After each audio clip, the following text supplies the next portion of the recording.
বর্তমান বিশ্বে চলছে কৃত্রিম বুদ্ধিমত্তার জয় জয়কার। এক চ্যাটজিপিটি বাজারে আসার পর থেকেই বদলে গেছে প্রযুক্তি দুনিয়া। যে কোনো প্রয়োজনে ইন্টারনেট ব্যবহারকারীরা ব্যবহার করছেন সফটওয়্যারটি। প্রযুক্তিটিতে মাইক্রোসফট বিনিয়োগ করেছে $1000 কোটি। অন্যদিকে চ্যাটজিপিটিকে টেক্কা দিতে উঠে পড়ে লেগেছে গুগল, বাইদু ও আলিবাবার মতো বড় প্রযুক্তি প্রতিষ্ঠানগুলো।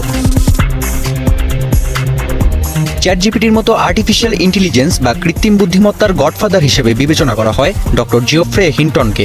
তার নিউরাল নেটওয়ার্ক ও ডিপ লার্নিংয়ের ওপর গবেষণা বর্তমান এআই এর ভিত্তিপ্রস্তর উন্মোচন করেছে। তবে এখন নিজ কাজের জন্য অনুশোচনা করছেন এই ব্রিটিশ কানাডিয়ান বিজ্ঞানী।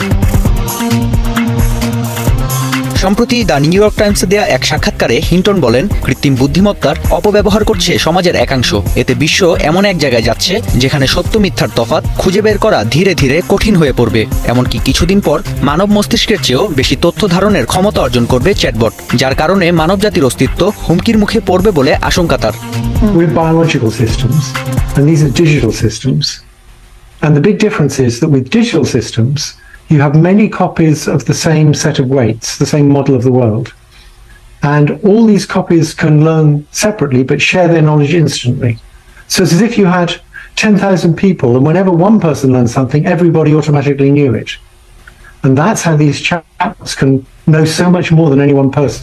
সারা জীবন কৃত্রিম বুদ্ধিমত্তা নিয়ে কাজ করা ডক্টর হিন্টন 2018 সালে পেয়েছেন কম্পিউটার বিজ্ঞানের সবচেয়ে বড় পুরস্কার টুরিং অ্যাওয়ার্ড। আমি না করলে অন্য কেউ কৃত্রিম বুদ্ধিমত্তা নিয়ে কাজ করত। নিজ আবিষ্কার নিয়ে অনুতপ্ত হয়ে 75 বছর বয়স্ক বিজ্ঞানী নিজেকে সান্ত্বনা দেওয়ার জন্য প্রতিনিয়তই ব্যবহার করছেন এ বাক্য। কর্মক্ষেত্রে কিছুদিন বাদেই মানুষের জায়গা দখল করবে কৃত্রিম বুদ্ধিমত্তা, এমন আশঙ্কা কয়েকবার উঠে এসেছে তার বক্তব্যে। গেল এপ্রিলে কৃত্রিম বুদ্ধিমত্তার অপকারিতা ও ঝুঁকি নিয়ে নির্দ্বিধায় কথা বলার জন্য গুগল থেকে পদত্যাগ করেন হিন্টন। তবে এআই এর ব্যবহারের ক্ষেত্রে গুগল অত্যন্ত দায়িত্বশীল আচরণ দেখিয়েছে বলে জানান তিনি। নাফি আরমান মনন, এখন বিশ্ব।